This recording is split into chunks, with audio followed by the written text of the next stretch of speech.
DJ Jones, the host of the State of the Saints podcast. And the State of the Saints podcast is brought to you by Manscaped.com. Over 2 million men worldwide choose Manscaped for all their below-the-waist needs. For those that love the Lawnmower 3.0, well, I got news for you.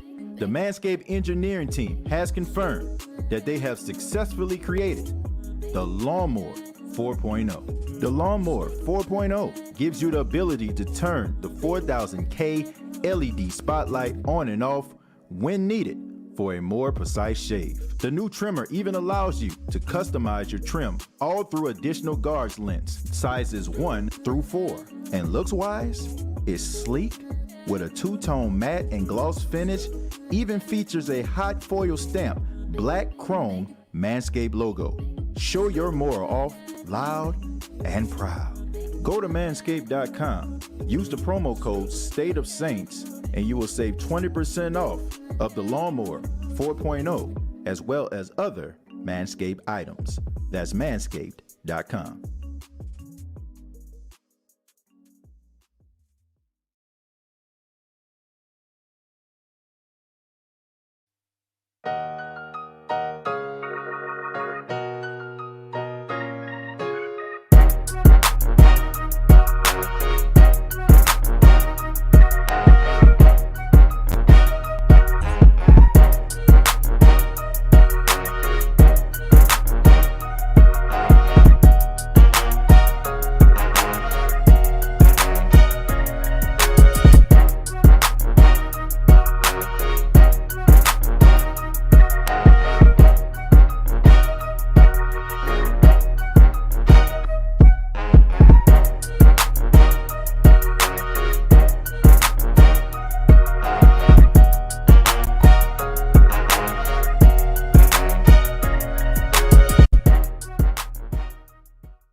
Going on, Who Dat Nation? It is yours truly, TJ Jones, the host of the State of the Saints podcast. Thank you so much for checking out the State of the Saints podcast, where we talk New Orleans Saints. I want to say I appreciate your time. Thank you for spending your Friday afternoon with yours truly. And I'm excited because I'm doing this show live from my grandmother's house out here in Tallulah, Louisiana. And want to give a special shout out to my grandmother and thank her for allowing me to do the show here. And I also want to give a special shout out to all my nieces and my nephews, and my son is out there. They're actually watching this show as I'm doing it right now in my grandmother's living room. Okay, so little pressure there. But thank y'all so much for allowing the State of the Saints podcast to be a part of your day. We are brought to you by Manscaped.com, and this is going to be a Saints Q&A. Y'all know how we do it. Once a week, we do a Saints Q&A where I answer questions from the Who Dat Nation, and I'm extremely excited about it. I'm so excited to answer some of your questions, and we're also going to be talking about one of the most underrated New Orleans Saints players, a guy who has really been good for a long time, but he just doesn't seem to get his just due. But you already know, if you want to be a part of the show, go ahead and hit your boy up in the chat. I want to give a special shout out to everyone in the chat that's commenting right now. Once again, I'm just going to read your comments. I'm not going to put them on the screen. So special shout out to everybody in the chat. But let's go ahead and get started.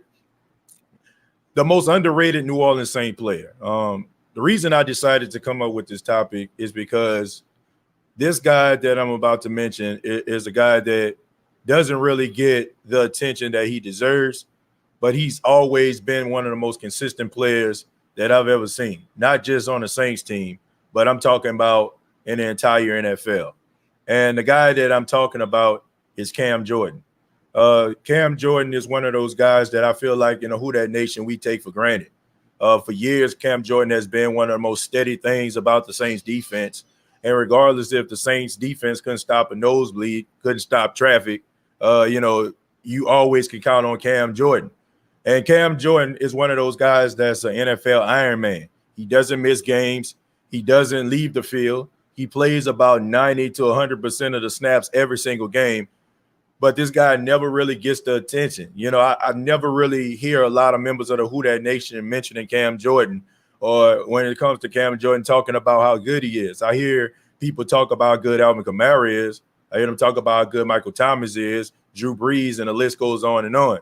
But when I'm talking about a guy that's, I mean, just Mr. Consistent, a leader, a guy that you can just definitely count on, is definitely Cam Jordan.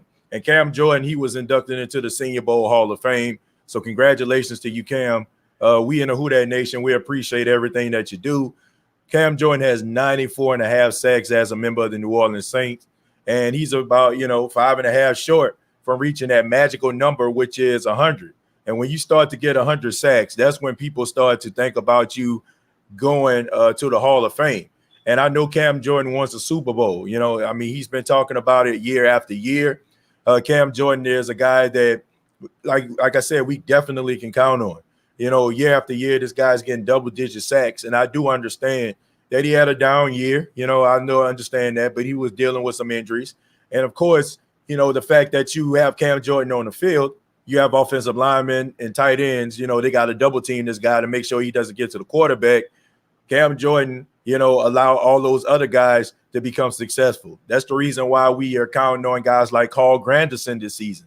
That's why we're counting on guys like David Onyemata and, and people like, Trey Hendrickson, who went to the Bengals and got paid.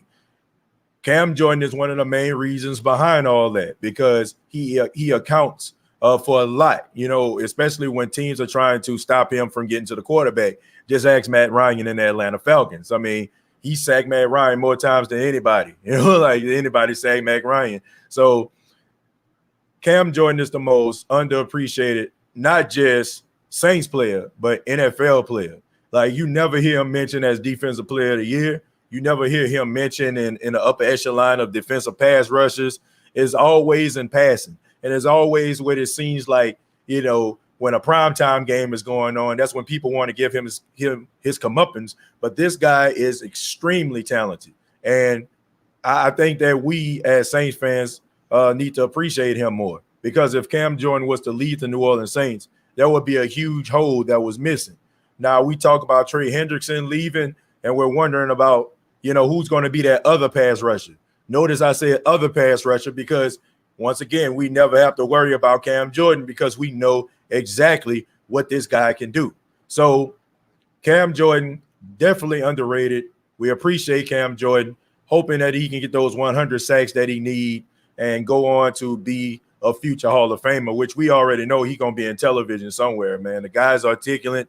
He works in off season as an analyst. So Cam Jordan, one of a kind and one heck of a player.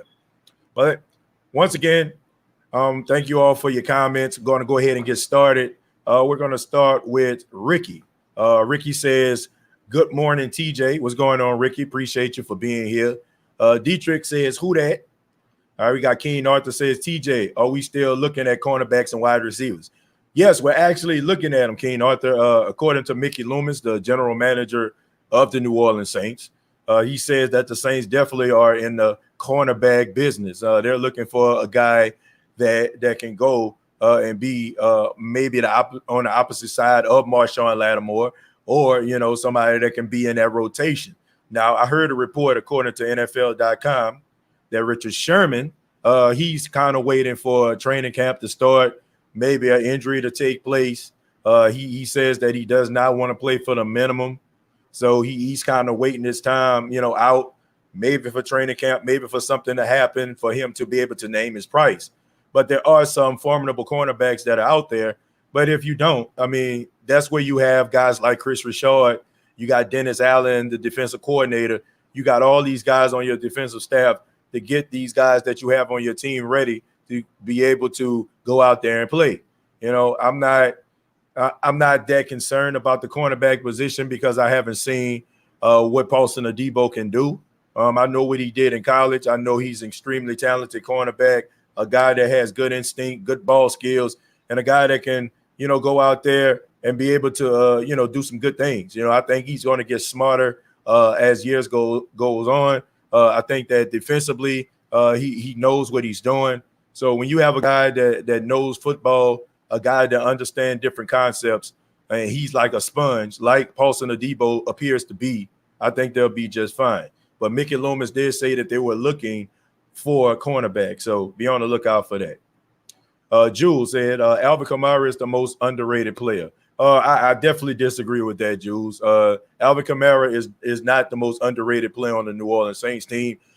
Just for the simple fact that everybody wants to put their hands on AK. You know, every endorsement, from NASCAR, from Adidas, from magazine covers, from Gillette, Madden commercials. Everybody knows how spectacular Alvin Kamara is, and how dynamic he is. He definitely gets to hit his fair share of attention, so I wouldn't put him in that category, man. I think when people are mentioning some of the top running backs in football, his name always seems to come up because he's so dynamic. The fact that he can catch the ball out of backfield and run in between the tackles, the fact that he's so elusive and extremely slippery, and we all know about some of the hot plays that he has. One of the plays in particular was that game last year on Sunday Night Football versus the Green Bay Packers. So we know that Alvin Kamara is special. Everybody in NFL knows how special Alvin Kamara is. He's not one of those guys I would say that is underrated. But I appreciate the comment, man. Jesse says, Breeze is the only reason why my dog don't have a ring. Well, look, Drew Brees left a lot to be desired in that last playoff game. I think we all can agree to that. But the New Orleans Saints, they should have played better. There's a lot of guys in that game that have to take the blame for how bad that team played. There's no excuse for them to get two possessions early in the red zone and for them not to cash it in. So it's a combination of things, man. It's a combination of guys not being able to rise to the occasion and guys not being able to execute effectively.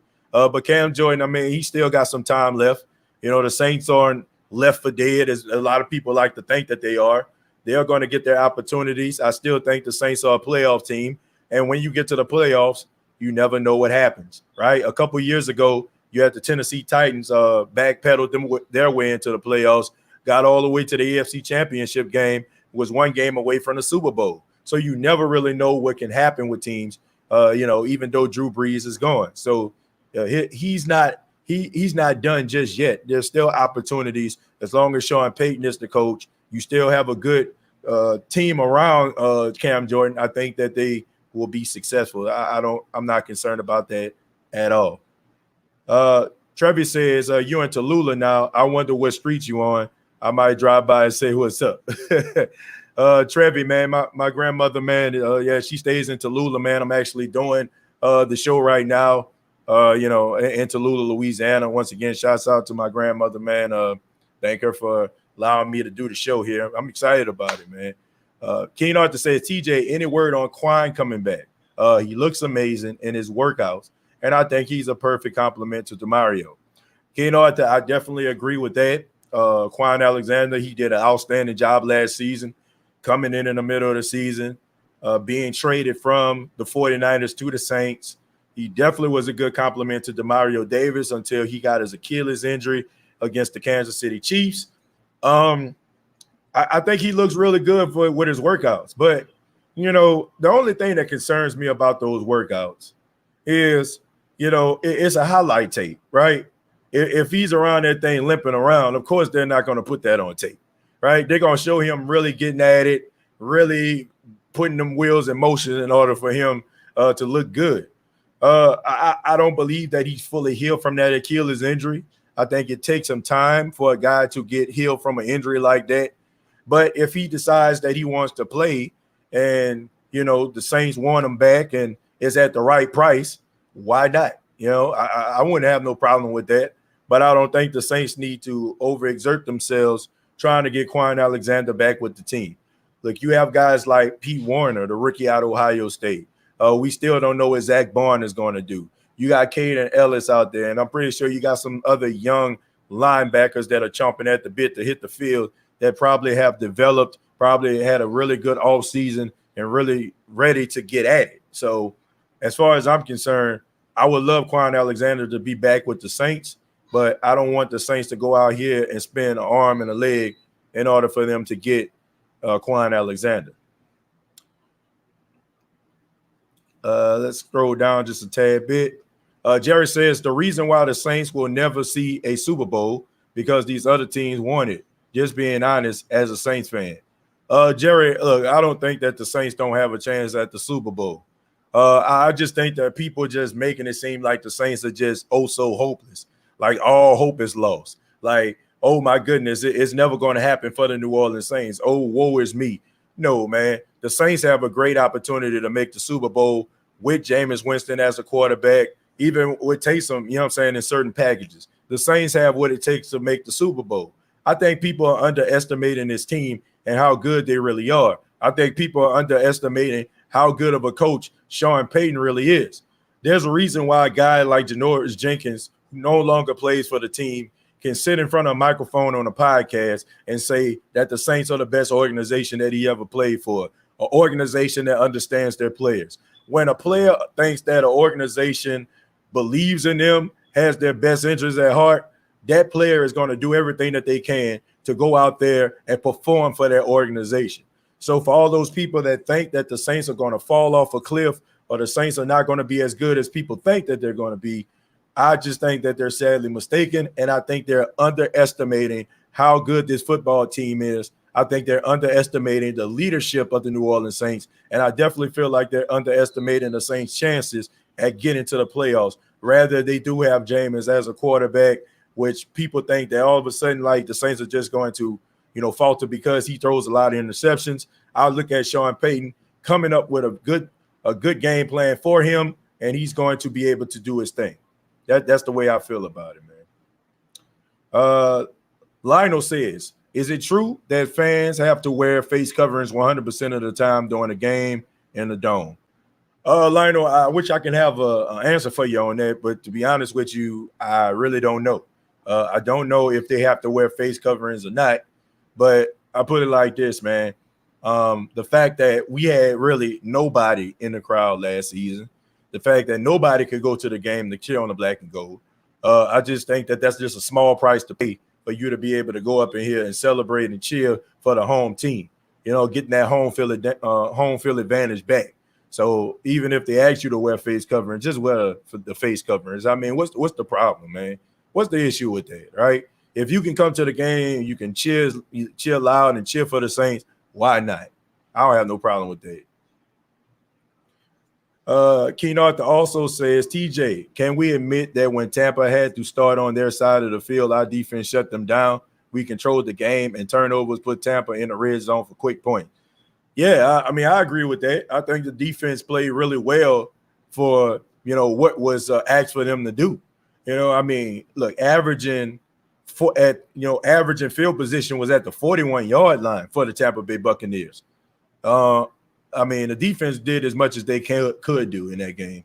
I just feel like maybe if the Saints would have punted, maybe some of those opportunities that presented themselves for Tampa probably wouldn't happen. The game probably would have been closer. Before it became pretty apparent that the Tampa Bay Buccaneers were going to win. But look, those turnovers really did hurt the Saints. Those turnovers late in the game definitely sealed the deal for the New Orleans Saints. If they would have been like one of those games where the Saints were getting 3 and out and punting back and forth, I think we would have had a different story. So I do agree with you on that one, man. Roderick says, what up, TJ? I'm listening to you on my way to Garland, Texas. I believe this team will surprise a lot of people. Yeah, Roderick, shouts out to Garland, Texas, man. I used to live out there, man. I used to live, what was that street name? I want to say Buckingham, if I'm not mistaken. I used to stay on Buckingham, man, in Garland when I moved out to Dallas, Texas, right after I graduated from Jackson State.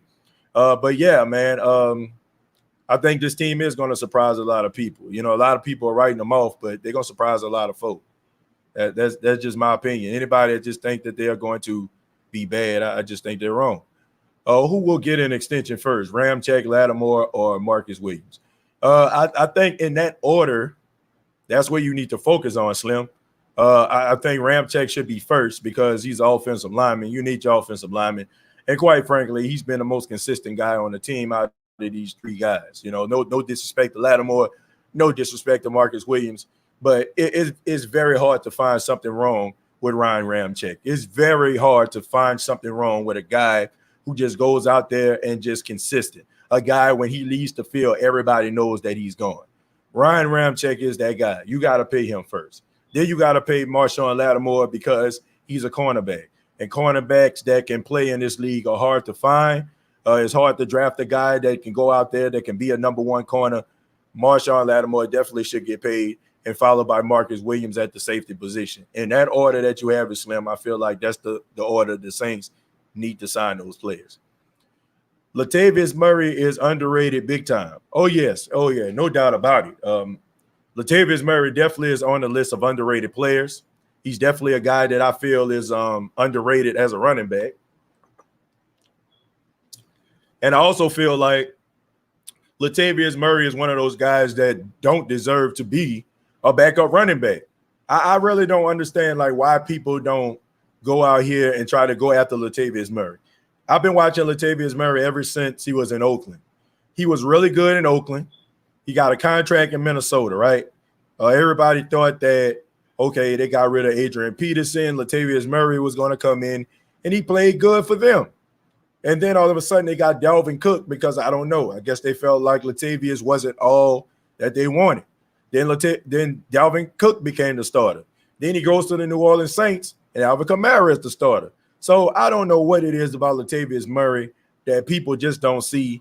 I see a guy that's a one-cut running back, a guy that has really good field vision, not going to knock your socks off with his speed, but he's a guy that leans forward for the first down. He's a guy that can get you those 3 of those 5 yards when you need it.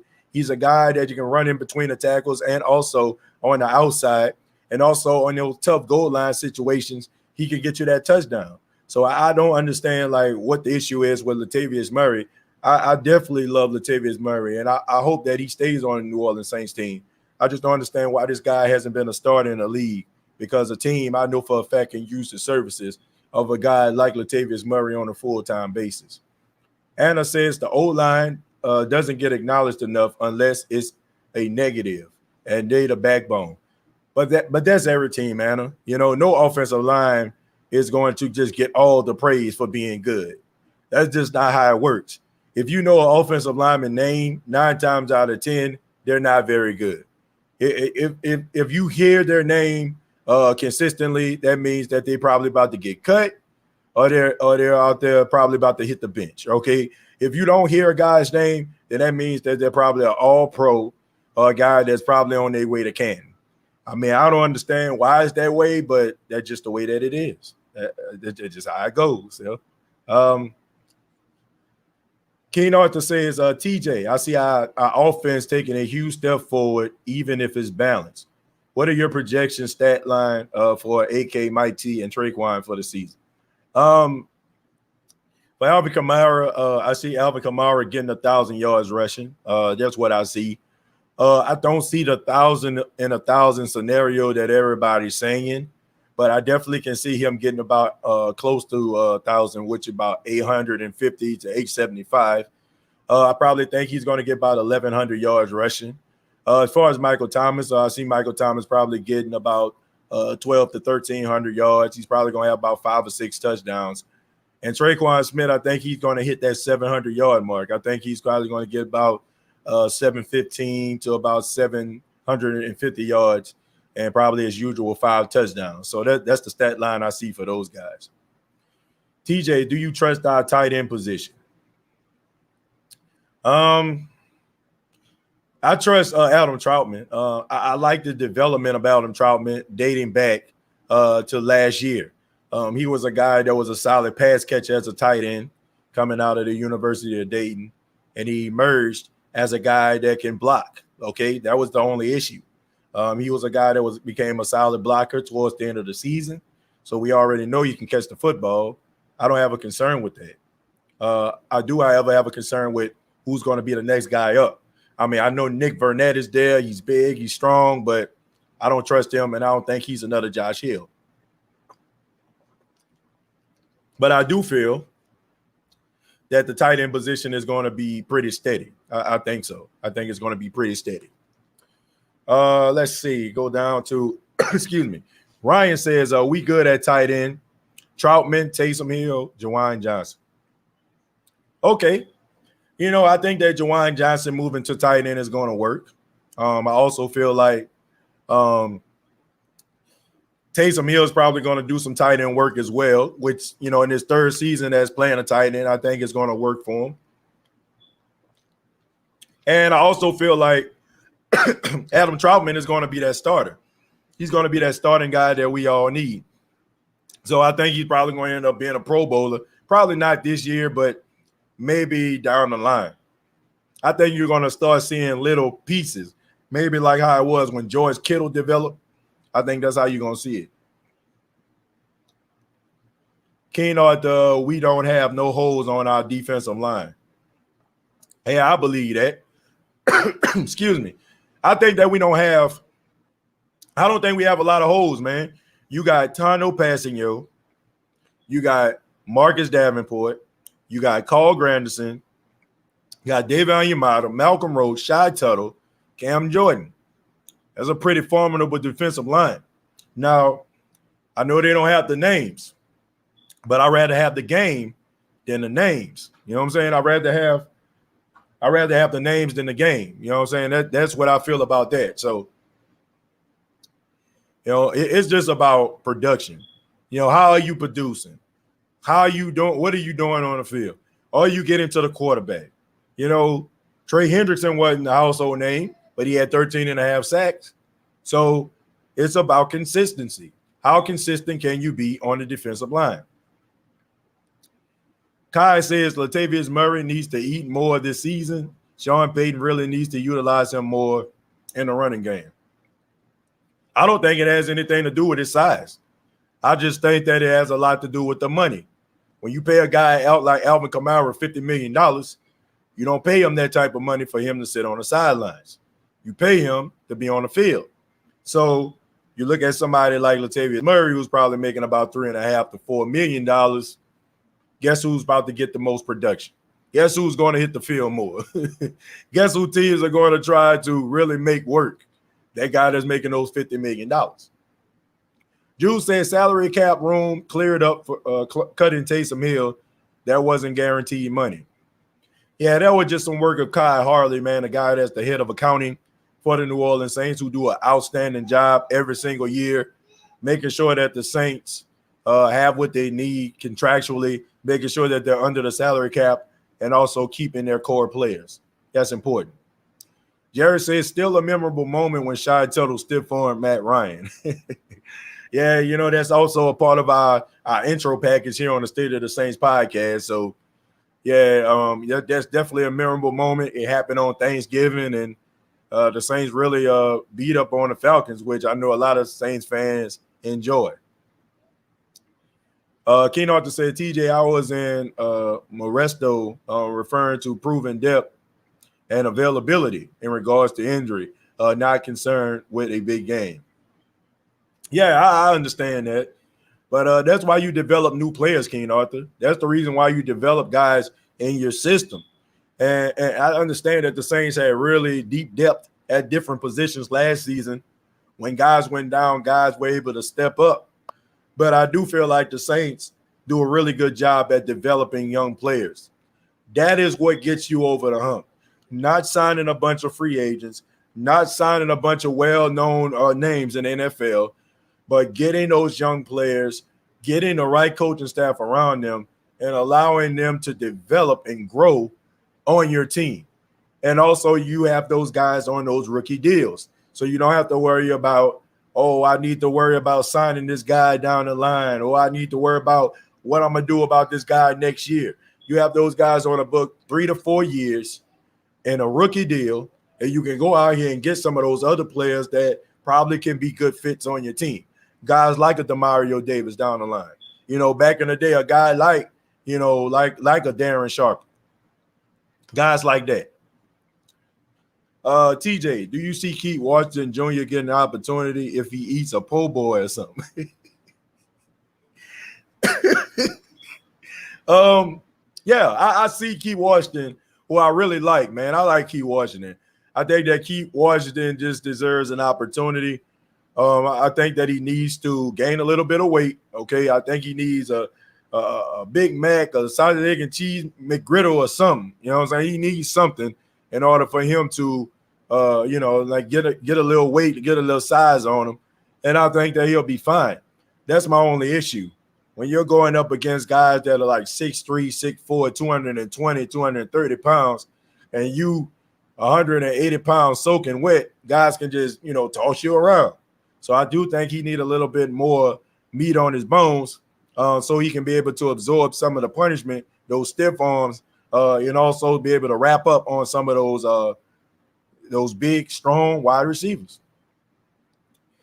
With Deontay Harris having a bigger offensive role, can you see another one stepping up on our special team return game, excuse me?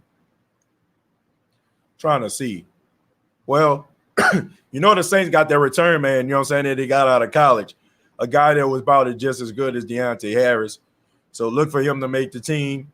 You also have Marquez Callaway that's on your team. But I don't see Deontay Harris relinquishing that role. I can see Deontay Harris having a role. Thank you. Get a little of that drink, a little of that tea. But anyway, I can see Deontay Harris having a different role, but also having the same role as a special teamer. That's what I can see. I can see him doing that. I can see him, going out there playing wide receiver. But a guy that gives you that type of production on special teams, you don't want to lose that. You do not want to lose that.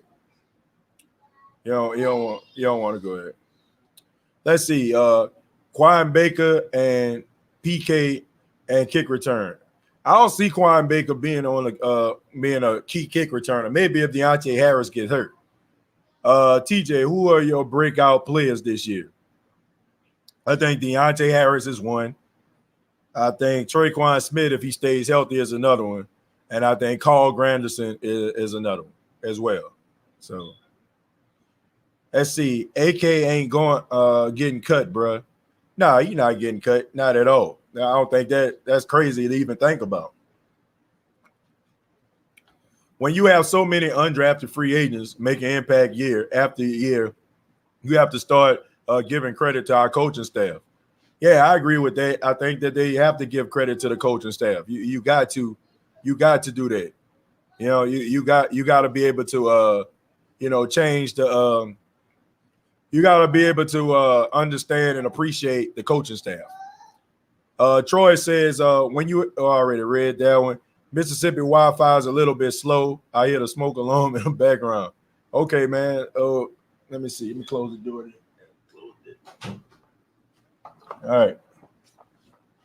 Let's see. TJ, I think I'll be safe to let Deontay run back the punch to let the kid who we have the 4.2 speed run back kicks to keep Deontay healthy.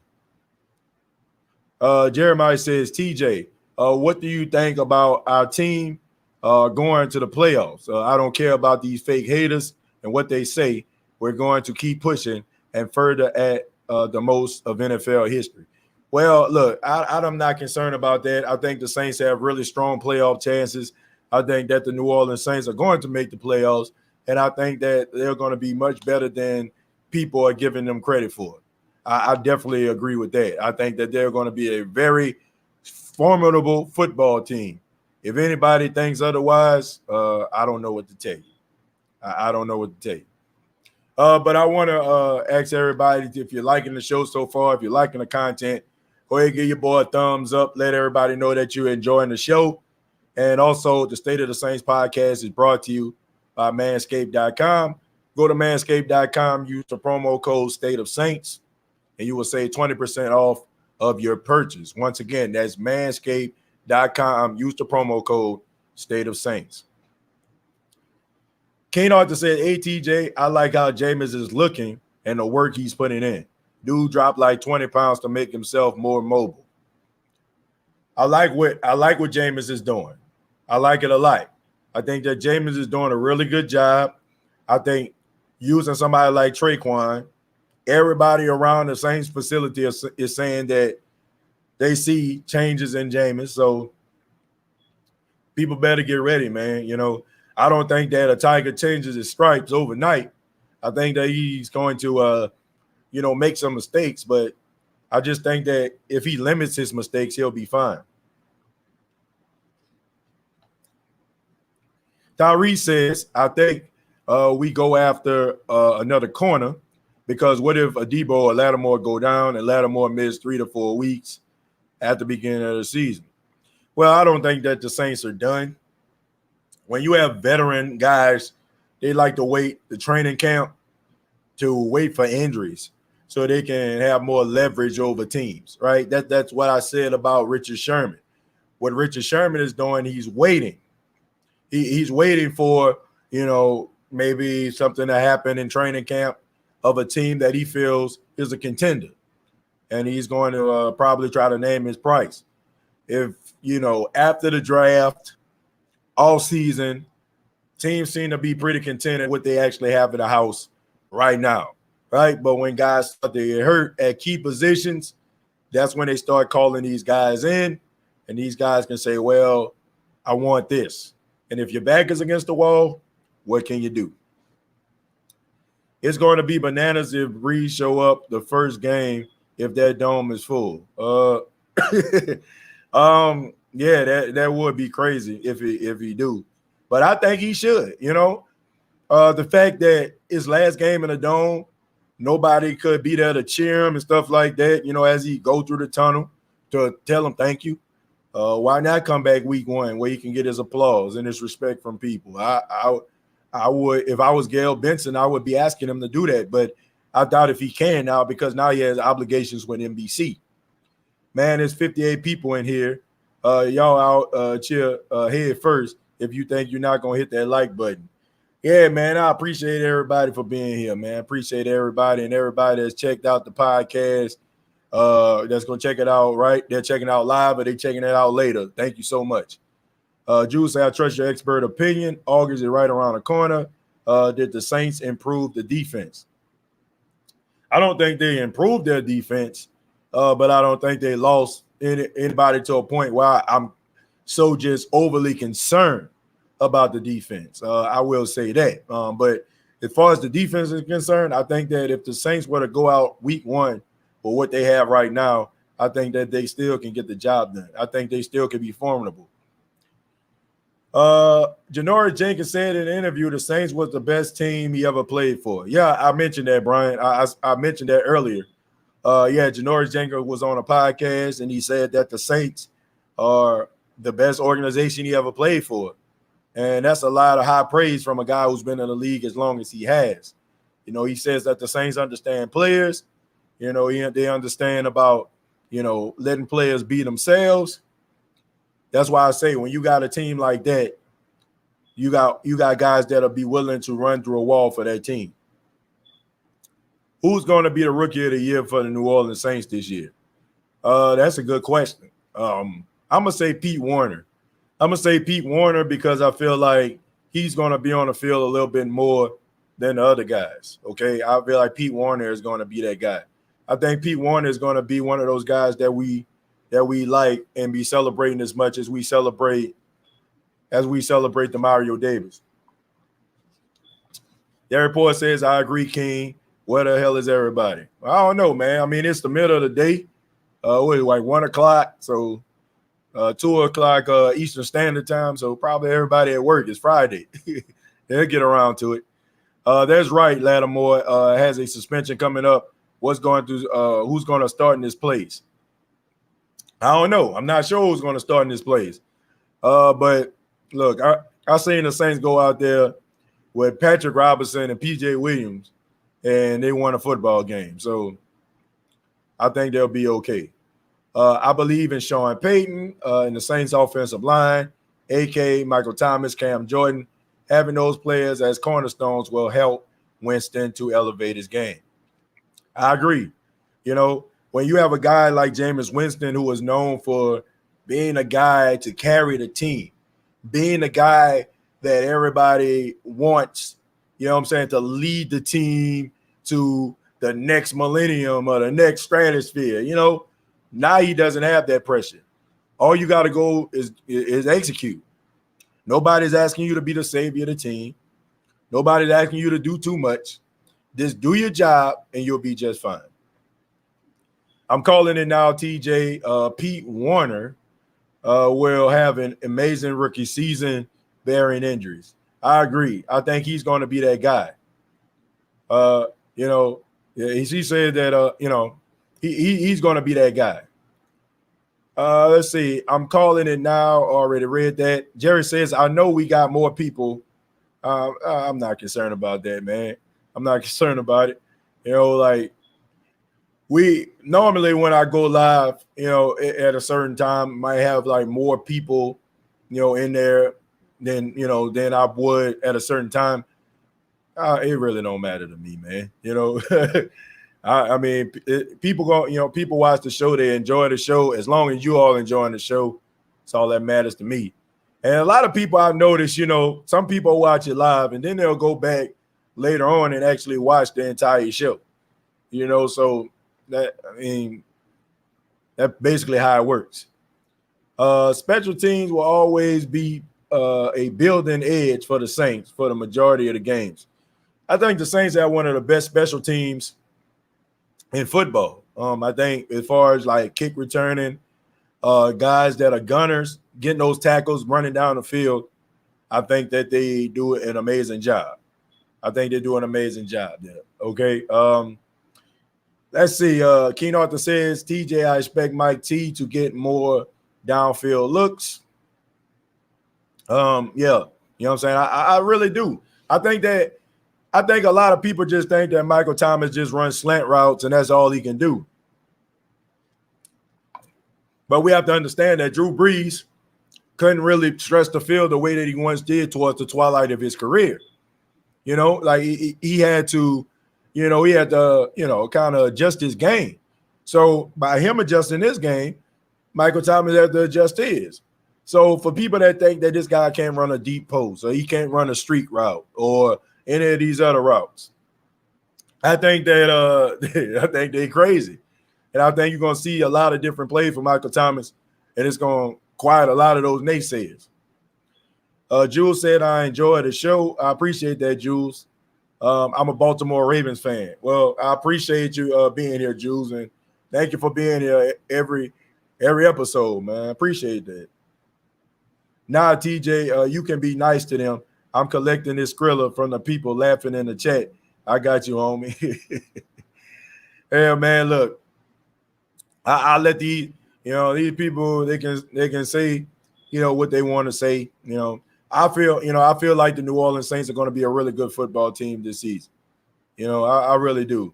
TJ, stay humble, classy.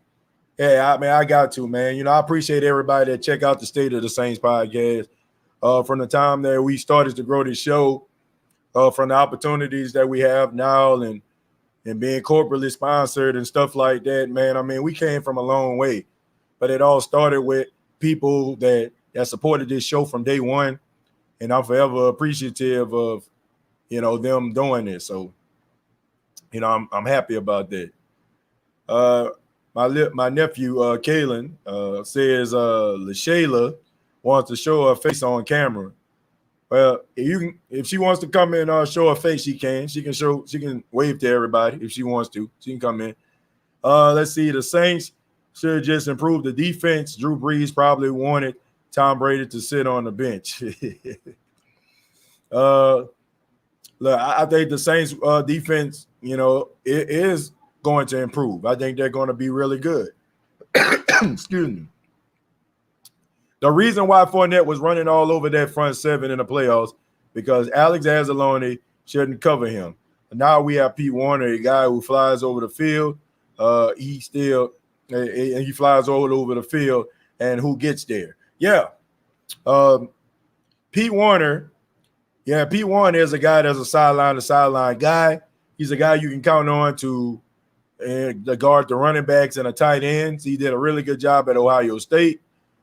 He was a guy that was, I want to say, a captain, a captain on the team. I want to say 3 years, if I'm not mistaken. So he's a guy that paid his dues, man. He started off on special teams and worked his way up to the defense. So he's a guy that went from the mailroom to the executive floor. Ken Arthur says, last time I checked, TJ, the slant was the toughest route to run because a cornerback is in your face and can't get hands on you. Plus, they damn near know where we're going, and he still can't be guarded. That's what I don't understand.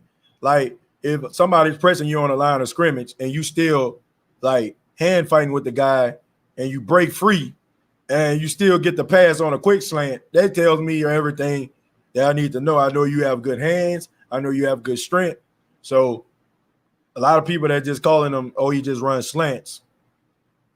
I mean, I'm just wondering, like, what does that actually mean? Juwan Johnson moving a tight end, is that a Jimmy Graham type move? We'll see. We'll see. You know, Jimmy Graham was 6'7". Okay, he was 6'7", 260 pounds. Juwan Johnson, I want to say about 6'4", 230 right now. So Jimmy Graham has a little bit of a size advantage right now at Juwan Johnson, but I think he can make some plays. Tyrese says, I watched Pete Warner was the most underrated linebacker in the draft. He was really good at Ohio State. Yeah, I like his demeanor, man. I think that he has that on and off switch. And when he's on, he's going to be hard to stop. And that's a guy that I think we're all going to enjoy watch playing. TJ, are there any cornerbacks or wide receivers we're looking to bring in? Haven't heard about anybody right now. As far as wide receiver, the Saints said they feel okay and feel comfortable with the wide receiver position. The one cornerback I feel like is on the Saints' radar, that guy to me is Richard Sherman. I think that Richard Sherman is a guy that is waiting, and I think the Saints are trying to figure out what he's going to do. But in the meantime, the Saints aren't going to put their plans on hold because of him. They're going to be looking at other guys. They brought Drake Kirkpatrick in here, didn't work out. And I'm pretty sure they're going to bring some more guys in before training camp to see what they're going to do. I believe that we'll have the top 10 offense and the top 15 in defense. I think we probably have top 10 in defense. I think that the defense is really going to rise to the occasion this season because they can't count on Drew Brees to bail them out of situations like they did in the past. I noticed when the Saints didn't have Drew Brees, the defense played outstanding because I guess they understood that they couldn't afford to start slow. They couldn't afford to not know where they needed to be. They couldn't afford to not being able to communicate. They had to execute. So I feel like it's the same way now. You don't know if Taysom is going to start. You don't know if James is going to start. And you don't know what those guys are going to do. And you don't have that surefire eraser in Drew Brees that can erase a 14-point deficit or a 21-point deficit. You don't have that. You know, so I think the defense is going to step it up. Pete Warner worked his way from burgers up to fries. Then that's where the big bucks coming in. A Louis Anderson reference on Coming to America by Eugene. Yeah, I mean, he started off in that mailroom, man. He worked his way up. And I have a lot of respect for guys that do it the hard way, get the job done. You know, understand that things aren't given to them. Things are earned. So I respect that. I respect Pete Warner for that. Faith Base says, what up, TJ? What's going on, Faith Base? Jules says, slant routes, tell me your arm is shot. Look, I mean, not necessarily, man.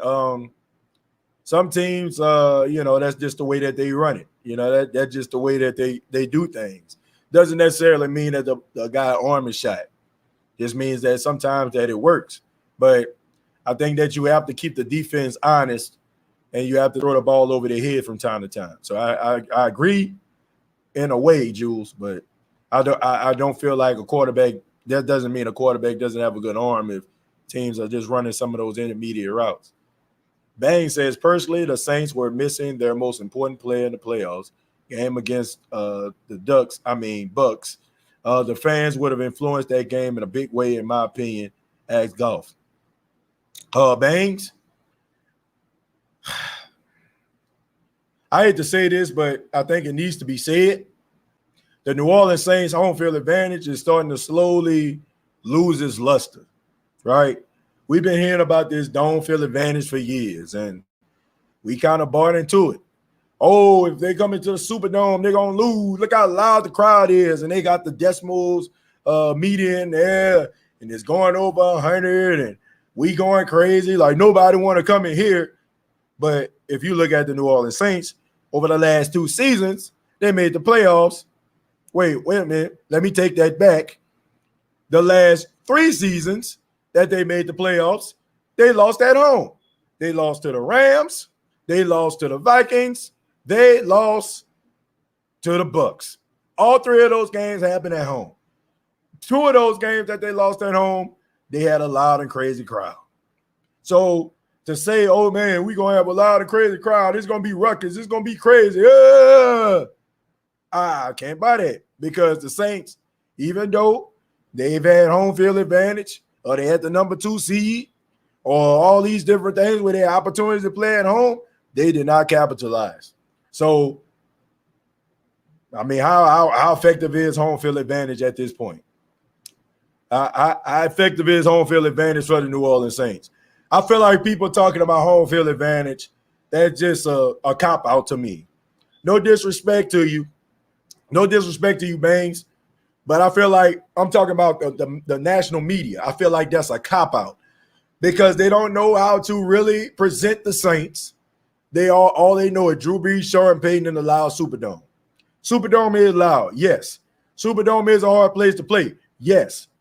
But teams have shown that they can beat the Saints in a loud environment at home in the Superdome. So I can't buy that whole dome field advantage thing anymore. I just want the Saints to win. I don't care if they're New Orleans, New England, New Jersey, New York, or any new you can find. As long as they win the game in the playoffs, that's all that matters to me. I don't care about that.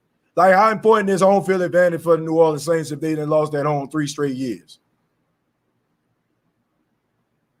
I'm just being honest. Look, I would rather them play at home. There's a better chance of them winning at home. But to say that they indestructible, no, they're not. They're absolutely not.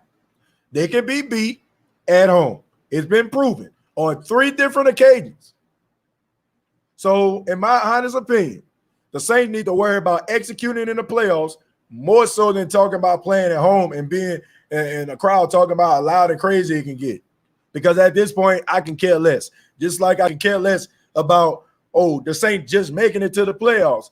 I'm over that.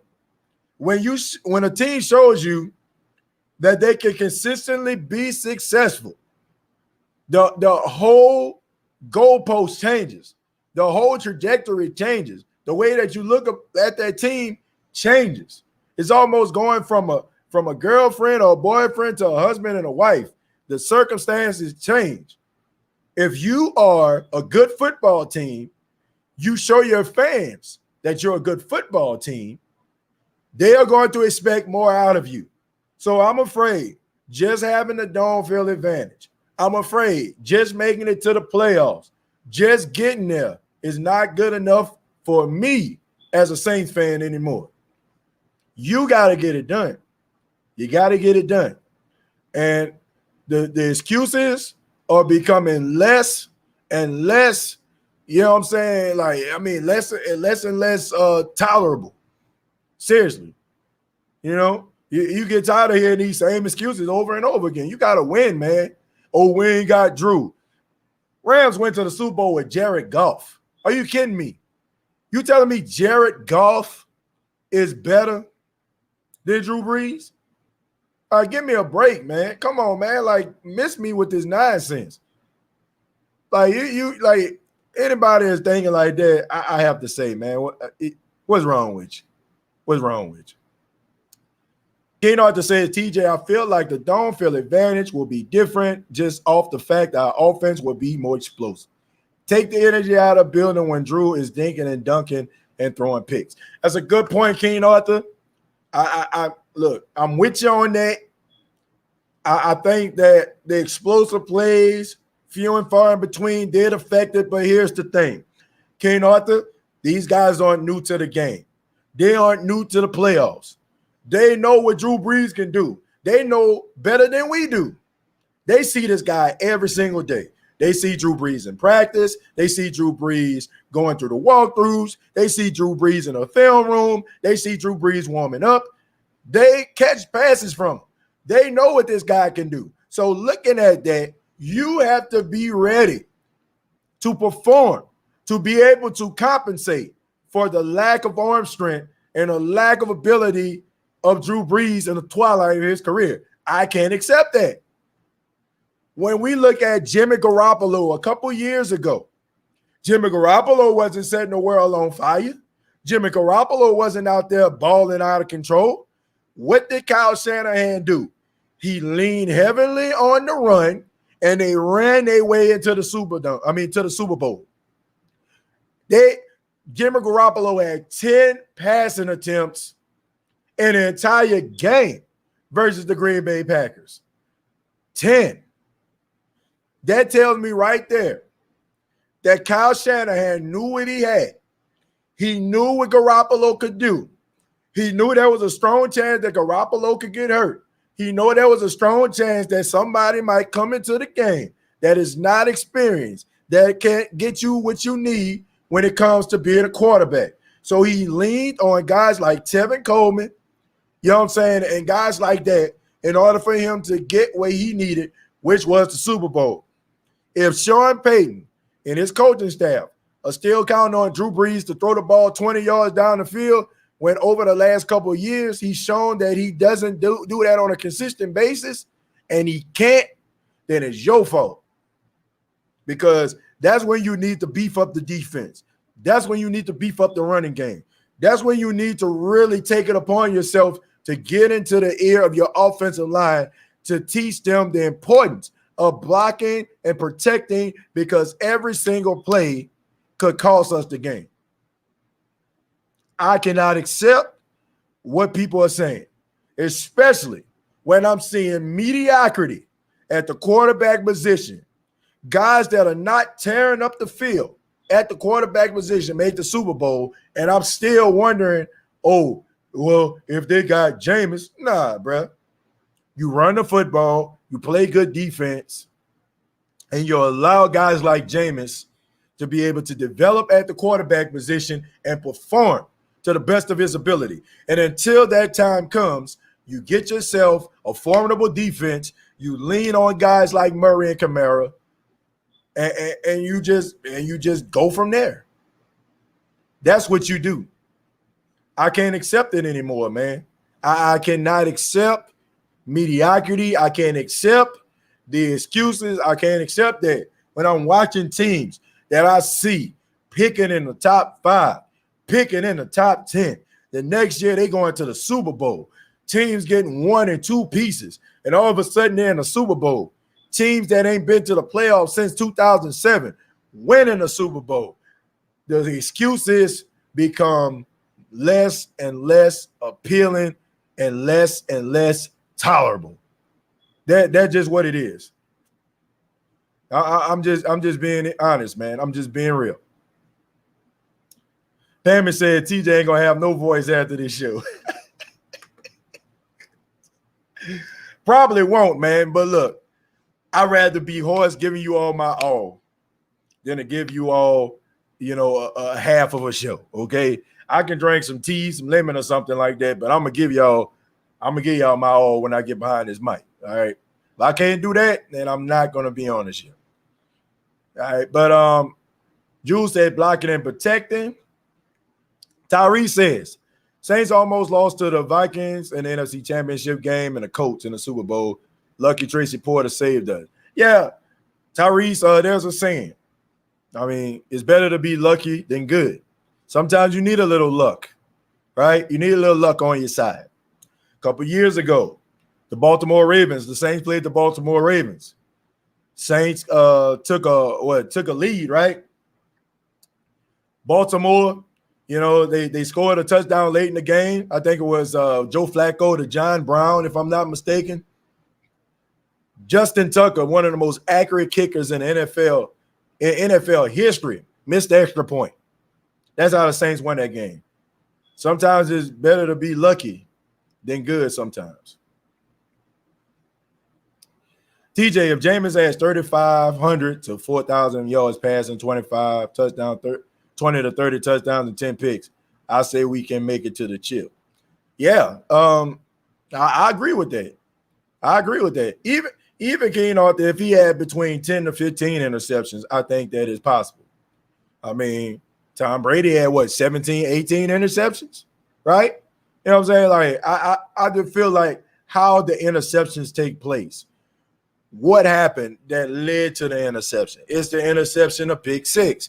Is the interception a tip off? You know what I'm saying? Is the interception a deep ball downfield and a cornerback makes a play and nothing comes of it?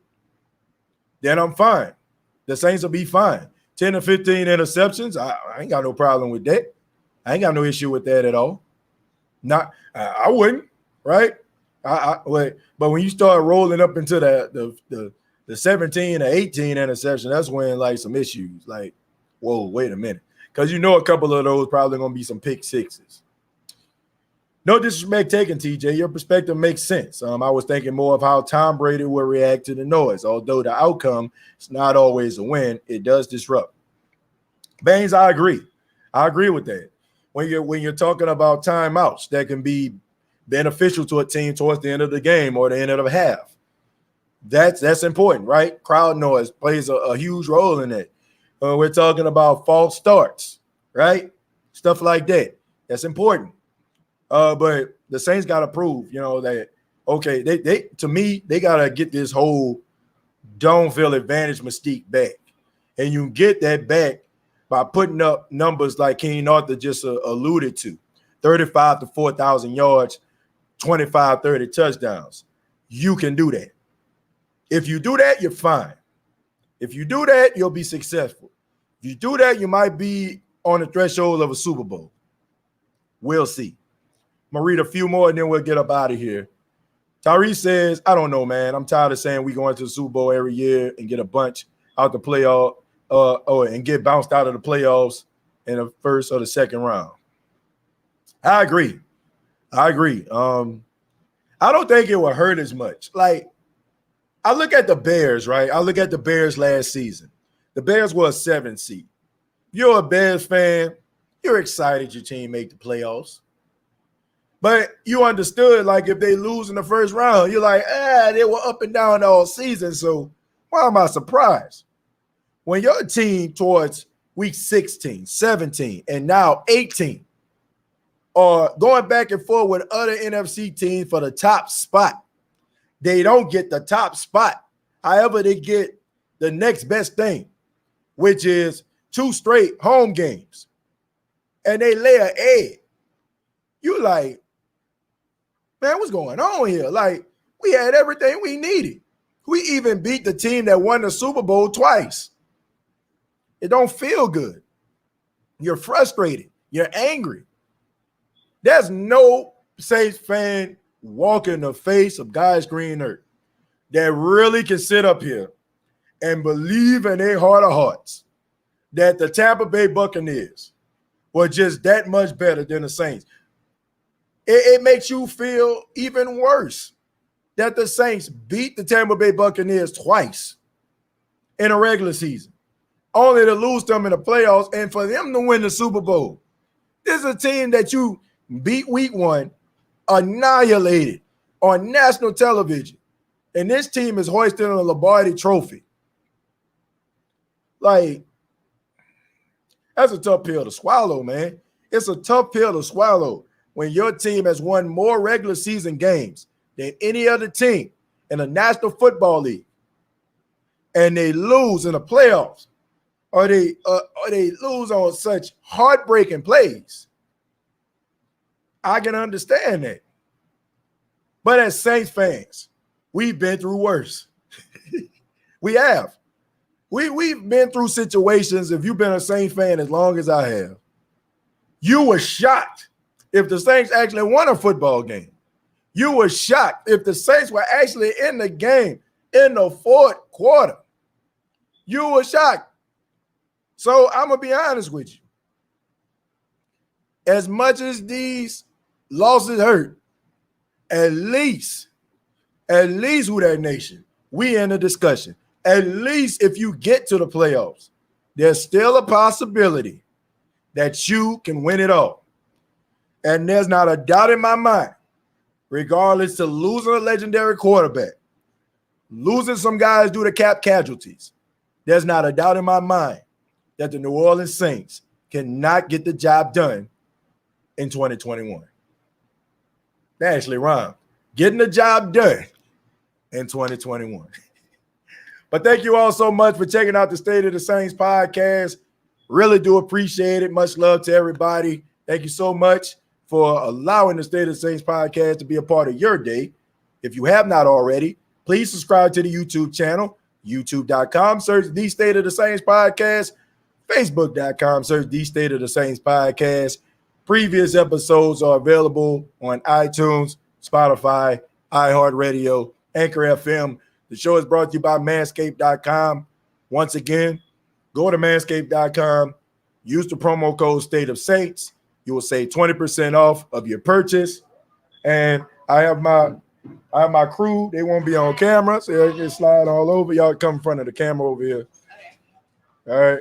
Got the whole crew over here. Y'all bend down so everybody can see y'all. Hi. Yeah. So y'all check it out. State of Saints podcast. Thank y'all so much for listening. And on the count of 3, we all gonna say who that. So all I gotta say is 1, 2, 3, who that?